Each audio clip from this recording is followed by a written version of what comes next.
Ladies and gentlemen, please join me in welcoming Piruz Khambatta, Chairman and MD of Rasna.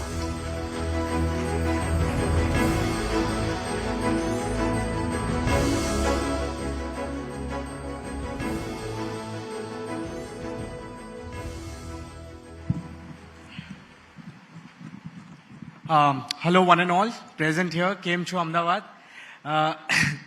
Over the next 20 minutes, I think, we'll be discussing something that each one of you sitting in this room has been doing day in and day out, relentlessly in their own unique way. That is strengthening their businesses from within, strengthening India's businesses from within. And I have with me one particular company, one particular brand, which has seen multiple business cycles over more than 3 decades, evolved out of each one of them to remain the market leader, Mr. Piruz Khambatta, Chairman at Rasna. So thank you so much for joining us and talking to us on this very important topic. I want to start by getting your view. I got a complaint first. I thought this will be in Gift City and it will end with a cocktail. What is all this? All the crowd was expecting that. That is the only story in Gujarat now. I think we have That is the only story. How can we be global? How can we lead without something? And you can put even Rasna inside. I think organizers have planned some after party after this as well. I think that so you will all now get into buses and go there, then I start. Right? Chalo, we will replace with Rasna. Cocktails or Rasna, exactly what I was coming to. We will replace. But to start with, the whole point about, working and strengthening your business, some see it as a destination, some see it as a journey. I want to understand what's your view on this. And as far as, what it takes to sort of bring out the inner strength of business when there are geopolitical factors, macro factors which go against you, how do you actually move ahead in this journey? See, I have never, for me, a business is like, how do I put it this way? Like what I used to do in college or school I'm doing. So I don't take it so seriously. So it comes and goes. So honestly, the day I've entered, it is like this. Some days are good days, some days are bad days, some days you face something and then you sleep peacefully and you are happy where you are. So I think I am very happy that way. Coming to the geopolitical things and how India can shape itself for the future, and I will, I think, want to more dwell upon that today in this little 10-15 minutes I have, then talk of myself, honestly, because myself is a separate story. Is that today, I think we all are very lucky businessmen. We are very lucky that we are today in a position where which the world is looking at India very seriously and we are looking at India at growth. I have never seen that, honestly. And I am one of those lucky guys also because I have seen both sides of it. I have seen India because I started at the pre-rivalization when it had started, say 91, I started in 90. So I saw that India. Then I saw the India later, then there was the economic 2000s. And then in this government, I have seen the way India has. So I have seen all the phases. And I can clearly say we are on the right direction. But surprisingly still, when we talk of India growth story, we talk of development story, we should have in mind also, because I'm not talking, because we have to balance out, that today also you go to any college discussion or you go on riverfront now, if you're a walk, then there'll be youth walking. Most of them are talking of migrating. Why? Today also we are talking is that if you go to villages, we are seeing that for the simple healthcare issue, there is somebody who has done. Today also we are seeing that because of issues to do with gas and all that, people are falling sick. So we don't even have a proper water or proper air. So I think my suggestion is that in meetings like this, we should dwell that what is the India growth model or what is the India growth we want to project. There is no doubt about the fact that India's centuries of growth is here. There is no doubt in my mind. There is no doubt in my mind that Korea had 10-20 years of growth, Germany had, Japan had, that China had. India has started long back, and I think it will continue for a long time. Not for any other reason, because of our stable government, our demographics, the fact that India is well positioned geopolitically, all that. But I think, is that the model we want to ape of any of these countries, or we want our own India model? And in meetings like this and with media like this, I would like to suggest that we should have an India model of growth. Because we want the benefits of growth, but we won't want the problems of growth which the Western world and other countries have got with it. And most of it has to do with family life also. So this is the India model we have to talk about. Now, having said that, Second issue would come is that can the government do it alone? Answer is no. And can we sit in rooms like this and discuss how to grow? Answer is no. What you can do? You have to be part of the story. And can you be part of the story if at one end you say, no, I will have half my family in USA, half in Dubai, and then I will do India like an NRI? No. Can you do, if you say I'll say people want to study law in US? No. I somehow believe India's real story will be in India. India's real education has to be in India. India's families who are in business have to be rooted in India. And we have to make the India our destiny because we are born in India. We have to live for India, die for India, and work for India to make it in the fastest possible way a developed country. Not after, say, 30, 40 years. Make it in 10 years. That is what is the vision I have. And that will happen if youth of the country, businessmen of the country, we all work with the equal purpose like our Honorable Prime Minister. And I am not saying this because of any political reasons or compulsions. I don't carry any of that. But look at my own business. I have always followed the government's missions and I think I have also gained. Let us look at some examples. Make in India. We all became part of the Make in India story. Have we not gained? India gained, we also gained. Atmanirbhar Bharat, we all become more self-reliant. In fact, before Atmanirbhar Bharat started, I made it a point to ensure that we don't import anything, but we make in India. I stopped import, even at the cost of a higher cost of input. I said, well, good, I want to be on my own feet. Today, am I happy? Of course, I am happy with 83 rupees a dollar and the duties. So we are happy. Then we talk of even items like Swachh Bharat, or the government's idea that here you do CSR. In fact, we are doing CSR before that also. But what is wrong? Why can't you spend 10% of your profit, forget 2, on working with the priorities of the nation? So I somehow believe that we should blend our business interests, our life, with these type of policies of the government. Because when this blends together, the effect is not 1 plus 1, 2. Effect is 1 plus 1, 11. And that's what we should do. With the government, we should work on these schemes. And the last bit, which I believe, which is missing is first thing is most important, I did say, that we should all live with the thought of India, purely, not having one foot up. More importantly is that I think today, India's story is not about just services economy. Enough has been talked about it. I still believe that India's real story is in manufacturing. India's real story is in manufacturing, which really affects livelihood of people living in half of the India, which we are, I think, should be more bothered about. So I would believe manufacturing in items like agri-food processing, which I come from, manufacturing, honey, working with farmers on orange, working with farmers on organic crop, working in farmers on chemical-free farming, working on textiles, working in agri-infrastructure. Like a lot of people say, FDI has been allowed in this sector. I said, no, bhaiya, if I am a policy maker, I will only allow FDI in the rural areas. I will only allow FDI if 50% of FDI is spent in rural areas. Why should I allow FDI in areas where it is not needed? That's where the money is required. We need to ensure that our money is spent in manufacturing in these areas. And I tell a lot of people that in the end, it is not important that how much on the Forbes rank you are. In fact, it is irrelevant. Because people on the Forbes rank end up being bankrupt in 1 year. So there is no point being on that list. It is more important that with your inputs and your work, how much smiles you create in these inclusive part of, in this half of India which requires it. I think that is more relevant, if you ask me. Well, Mr. Khambatta, very well put. Inclusive growth is what India needs, and inclusive with a focus on where it hits the most, where you get the gains out of it the most. You spoke about two things, and you sort of alluded me to my next question as well. The Prime Minister did talk about this thing. That is that we are at a very unique spot where we have a very, very strong demographic dividend available with the country.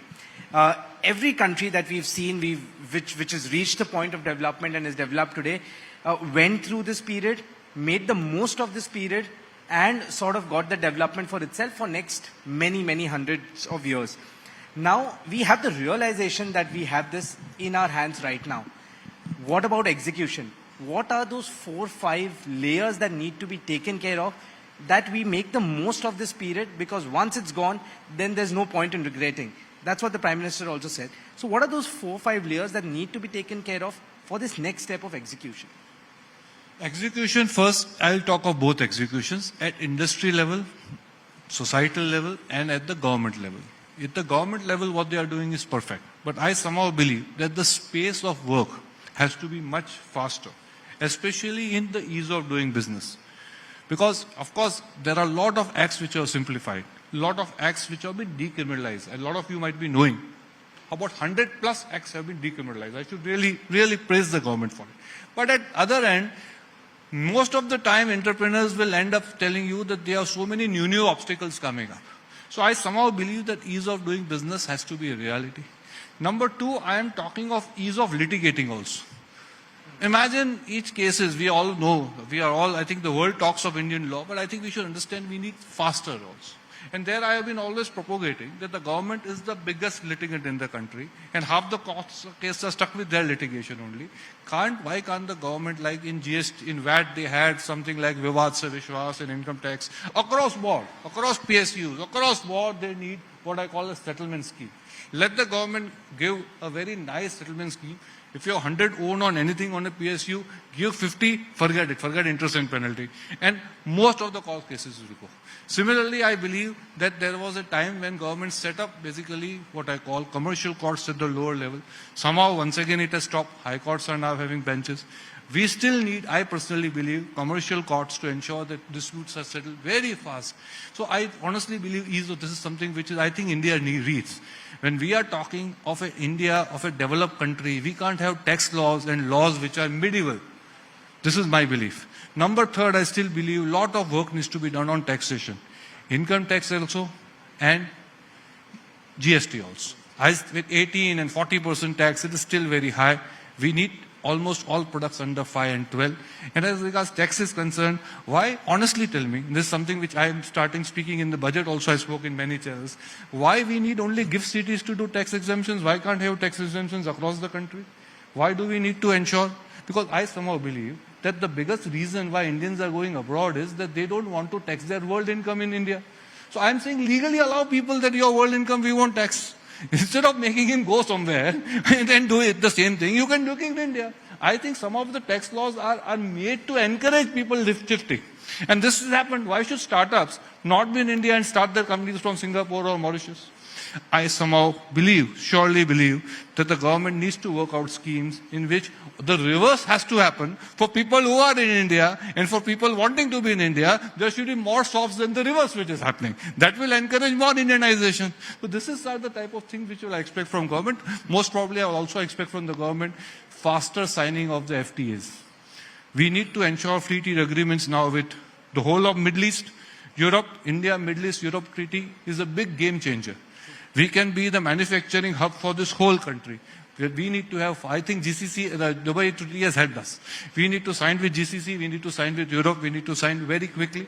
And I do believe that some of the old treaties which have been done, which are just round tripping, like with Thailand and SAARC countries, are of no use.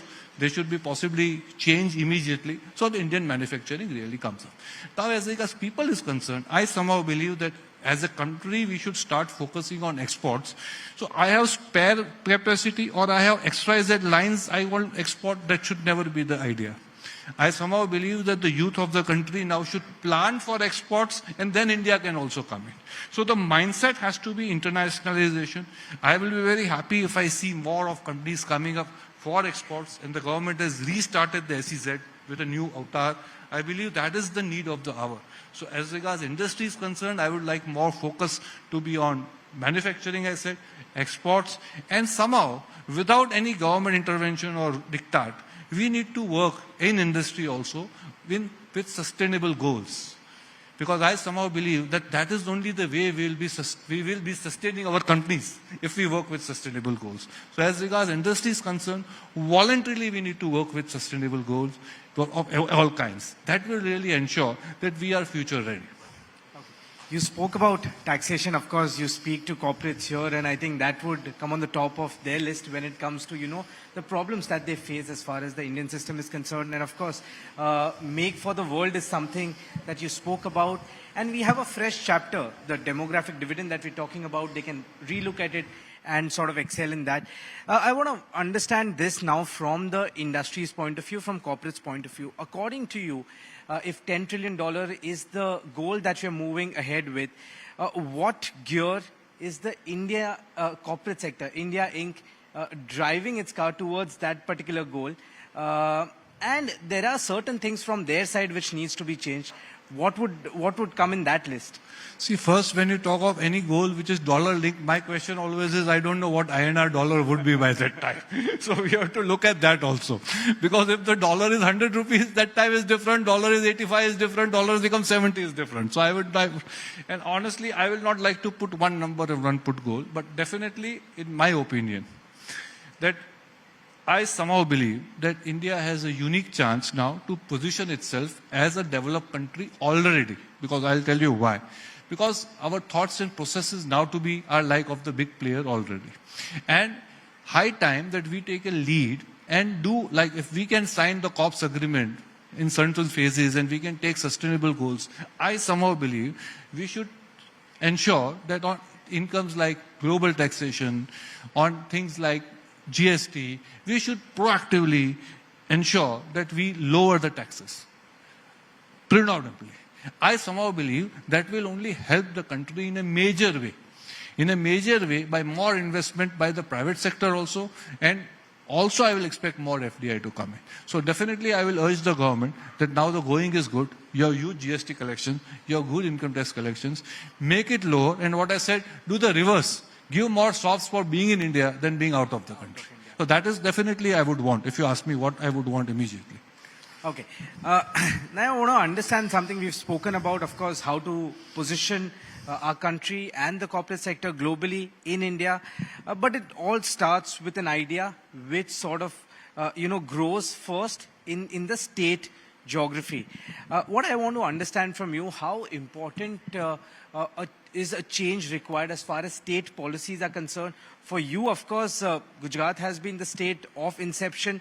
What were those things which really helped you go, of course, at a national level, at a global level? And what are the things which need to be changed at the state level itself in terms of policy and approach from the state governments?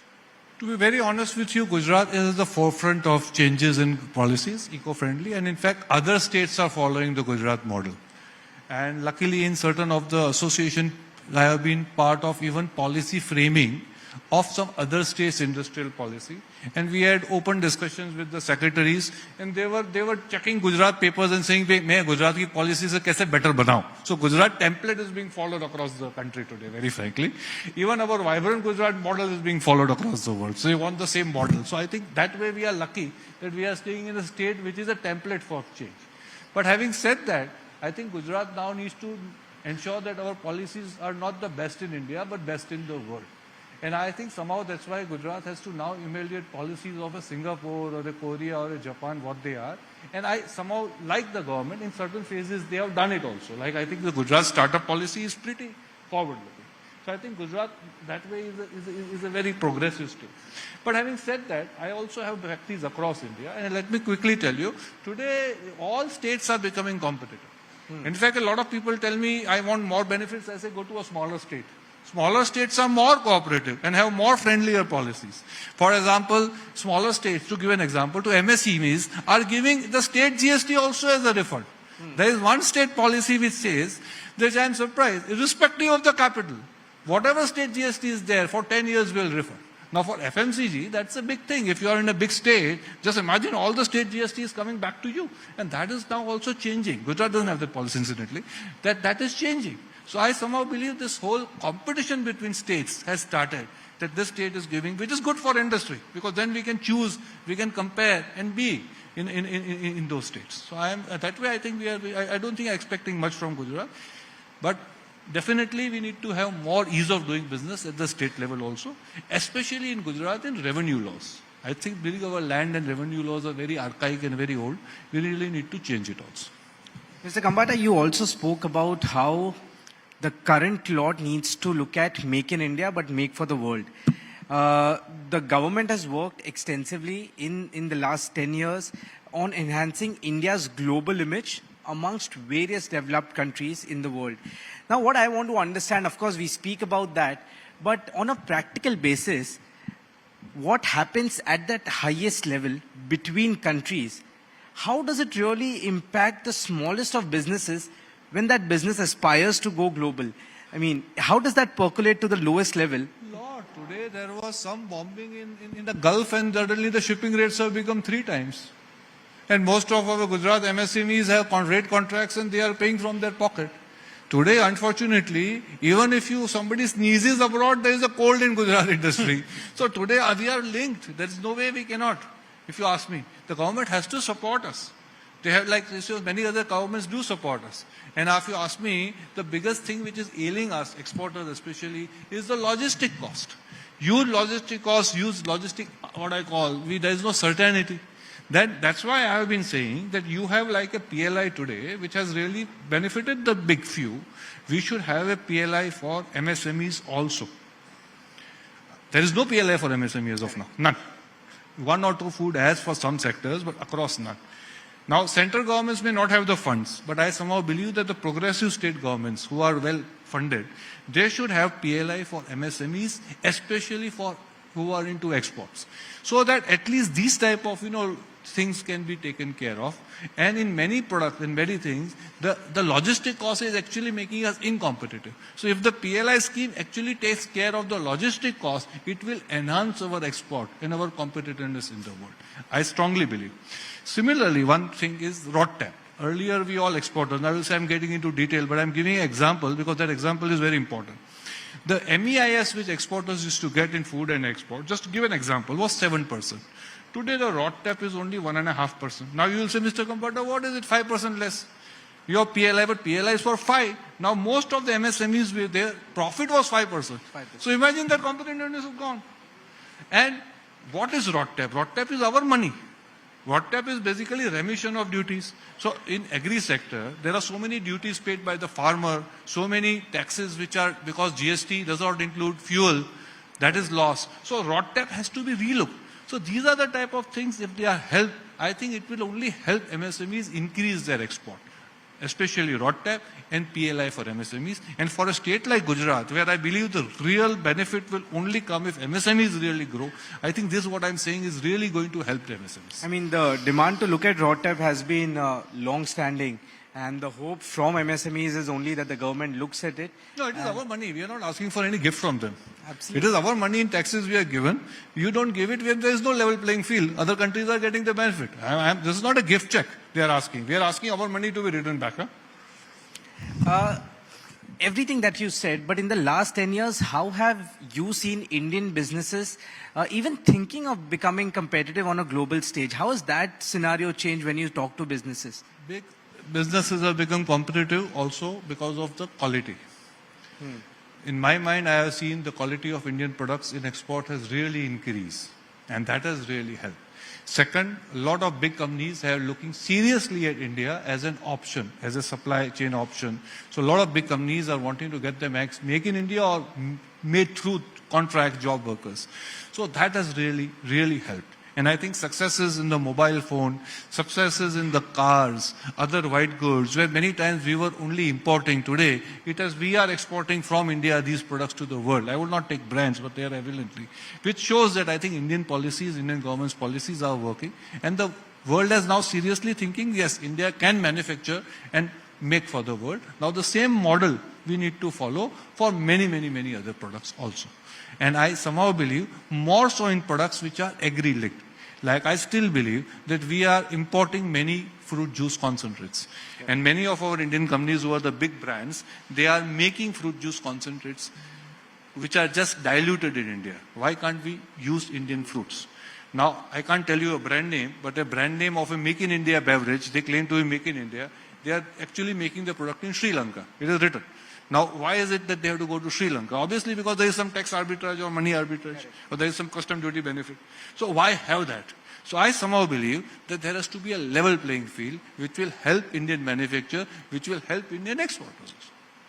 Absolutely. I mean, now to speak about a very important change, which is seeing an unprecedented adoption also.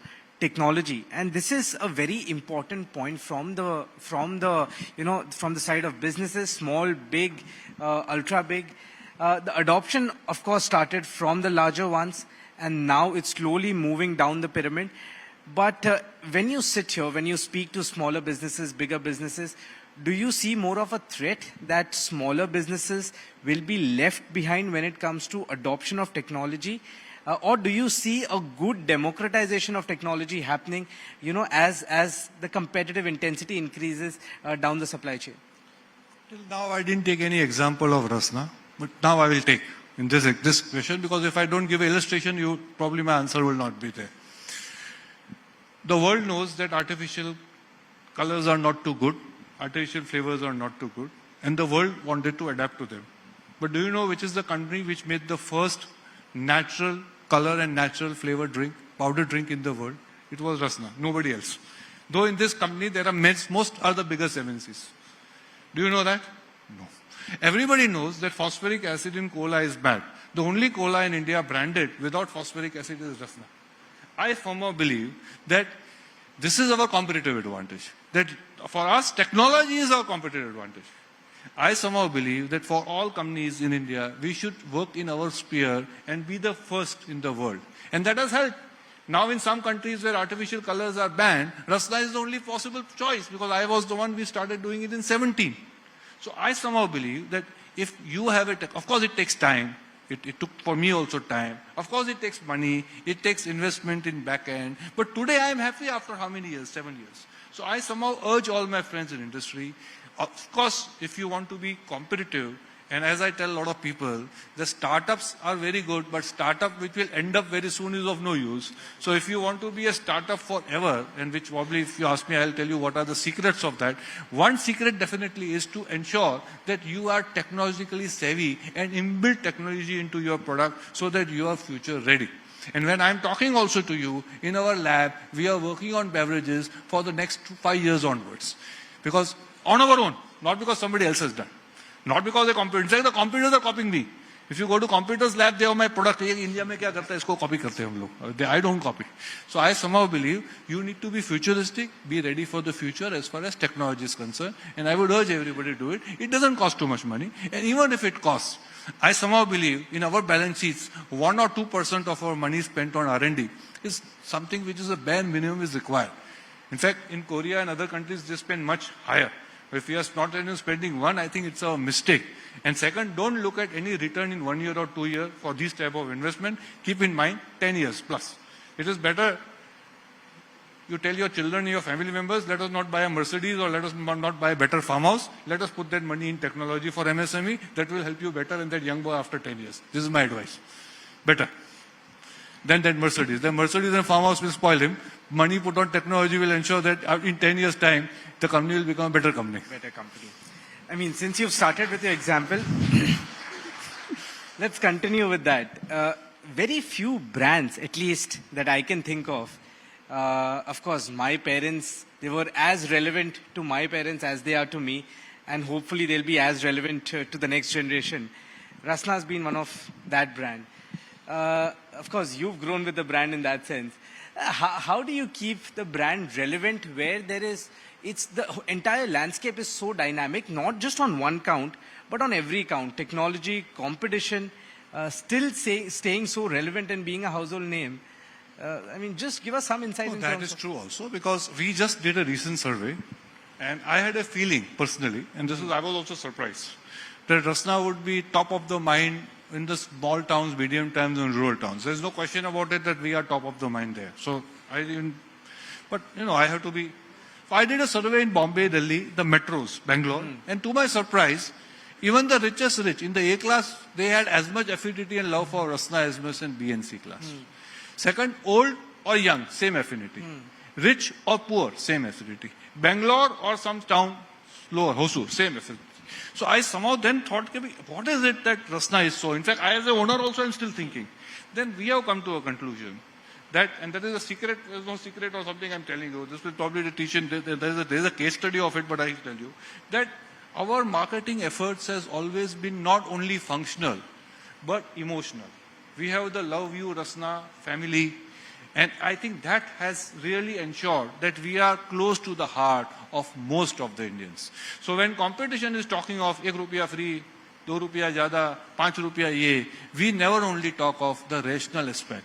We have always treated brands from the emotional point of view. And I tell a lot of people, the easiest thing is to have Amitabh or any celebrity for that matter saying, I drink this, he drinks or not drinks is a separate story because the product is this. That will not work, but the fact that we are able to have an ad which will touch the heart of a common Indian, be it rich or poor, that will work. And I somehow believe our communication has been able to touch the heart of the people. Number two, our distribution has been able to reach where it requires to be reached, especially BC.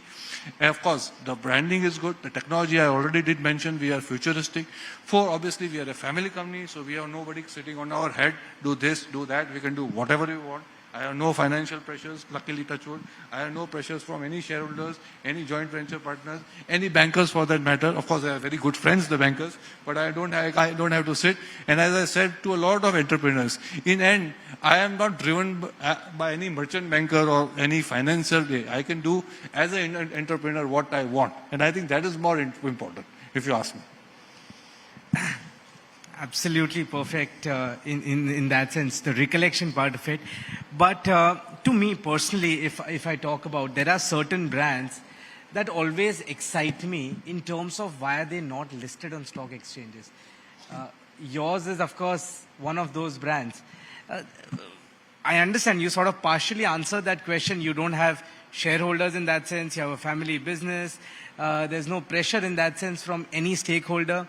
But has the thought ever come to you, have you ever thought that, if it's a listed company, there are shareholders, there are stakeholders? No, I am not against listing at all. In fact, after COVID, in 2-3 things I learned in COVID. One is to cook, and second I was to buy shares. I was never in the share market before COVID. After COVID, I became in the share market, and to be very honest, I made money. So I'm happy man. Also cooking, I don't know how much I made people happy, but share market, yes. And there is nothing wrong. The reason we are not in it is because somehow I believe that if I have X money which is lying around, then why do I need to take more money? It is better I use my own money. If I need money, tomorrow if I've got a 5,000 crore expansion, I need money, I will come to the public and make them part of it. Because I somehow believe, and this is the most important thing in IPO, if I borrow, I will only borrow if I have the capacity to make him play what I expect. Where do I expect when I invest? That I will earn 15-20%, otherwise why would I invest in a share? Similarly, if I can't give that return to my shareholders, I will not come. So I don't want to put money and then siphon off to some XYZ, ABC, and I don't want to do that. I am an honest man. If I take money, I want to give return to the investor more than the benchmark of the market. So we'll do it one day, but today I don't think we require that, honestly. We don't require. But if we do, we will ensure that people make a lot of money. Okay. One question, and I mean, to get back on the corporate side, and one thing that we saw happening in the last 2-3 years was a significant deleveraging of balance sheets. How do you think that has prepared Indian businesses, be it small, medium, large, for any future shocks or any sort of untoward incidents globally or on a domestic front? And how important was that move to sort of corporate side deleverage balance sheets? It has done very good. It has done very good, and I think we are at a very good level to absorb more shops. I somehow believe that FDIs are coming to India not because they love India. They have realized that in India there is more money to be made, and I think India has more future, and I think this whole exercise has really helped India. More important than this, India, I think if you ask me, the time has come when I am expecting today huge amount of wealth funds and pension funds are sitting in the world. And if those people there today have a cap, I'll only put X% in India. The way Indian economies are happening, I do expect if this caps increase, which they should, we are expecting more and more money to come. And I am a firm believer that many times the rating agencies are not doing proper ratings of India for whatever reason. If they do, automatically the share will increase. Otherwise, tell me, there are banks, world banks, which are supposed to be gold standards with X amount of ratings. They fall in one day with those ratings.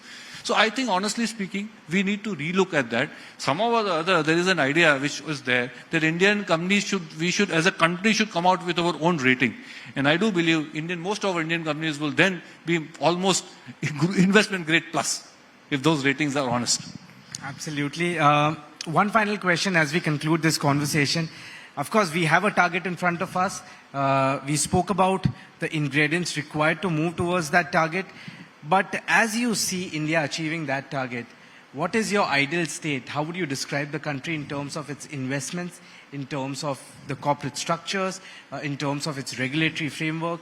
How do you see that India, which has achieved that target of 10 trillion? Of course, you spoke about how that could change on various factors, but how do you see that? No, India? I started with that. I don't think, honestly, we should just have a 10 trillion target, honestly. So I did start. Now, in just next 2 minutes, can I describe what the target is? I can't.